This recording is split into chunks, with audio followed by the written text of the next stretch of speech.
कोण म्हणतं प्रेग्नेन्सी बाईची मज्जाच मज्जा असते बाई, पण त्यांना कोण सांगणार आहे. सकाळी झोपेतनं डोळा उघडत नाही तोपर्यंत मिस्टरांना कामाला जायची वेळ सुद्धा होते. मग काय सकाळी 4:30ला सुटले आणि ब्रश केला, पटक्याने किचनमध्ये आले. इकडं तिकडं न बघता पटक्याने स्वयंपाकाला लागायला लागतं, कारण की वेळ कसा निघून जातो सकाळचा काही सांगता येत नाही.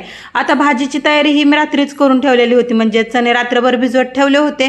म्हटलं तेच पटक्याने करावं, कारण की सकाळ सकाळी काही सुधरत नाही आता काय बनवायचं ते. आणि त्यामध्ये लेक सुद्धा झोपलेलीच होती. आता बाहेर बघितलं तर खूप जास्त अंधार होता आणि त्या अंधाराला बघून मला अजून जरा झोप यायची. पण असो, आता प्रेग्नेन्सीमध्ये ना स्वयंपाक वगैरे करायचा इतका जास्त कंटाळा येतो, कारण की रात्रभर तर अजिबात झोप नसते तरी सुद्धा. मग असो, आता इकडे घेतलं मी पटक्याने कणिक मळायला. म्हटलं चला इकडे चणे शिजूस तर कणिक सुद्धा मळून घेते.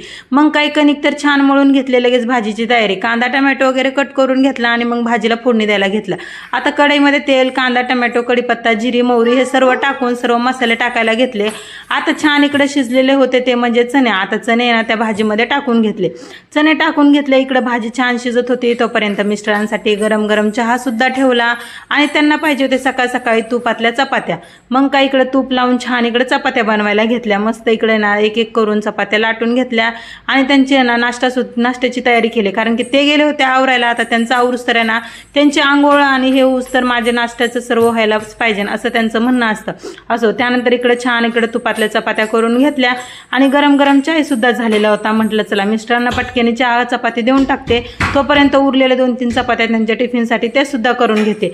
आता छान इकडे त्यांना नाश्ता देऊन घेतला आणि नाश्ता दिल्या तर आधी टिफिन पॅक करायला घेतलं.